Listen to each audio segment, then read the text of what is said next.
In today's video, I'm going to teach you how to cancel your Skype number subscription.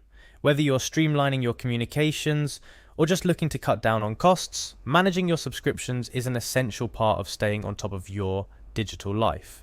Now, let's go through the process together, step by step, ensuring you can confidently cancel your Skype number subscription. First things first, open up any web browser of your choice. We're going to start by visiting the Skype website. Once there, you'll see an option to open Skype in browser. Go ahead and click on that. If you're not already logged in, Skype will prompt you to sign in using your account details. It's a straightforward process. Just enter your username and password and you'll be taken to your Skype dashboard. Now, once you're logged into Skype, look for the three dots that usually signal more options. These dots are typically found near your profile picture or in a corner of the page. Clicking on them will open up a menu that leads us to our next step.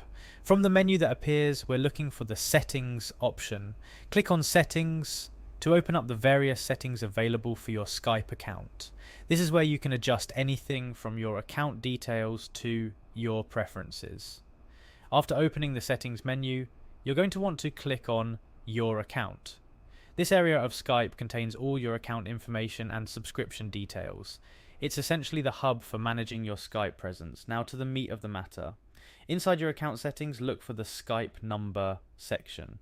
This is where your Skype number and its subscription details are housed. Clicking on this will bring you to a page dedicated to your Skype number.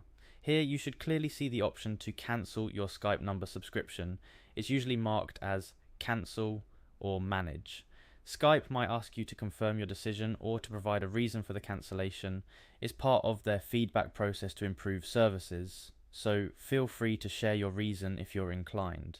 Remember, cancelling your subscription might have immediate effects or might only take effect after your current billing cycle ends, depending on Skype's terms of service at the time of your cancellation.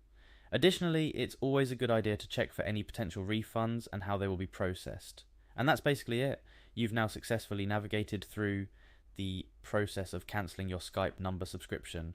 Remember, managing your subscriptions and being aware of what you're signed up for is key to keeping your digital life organised and cost efficient.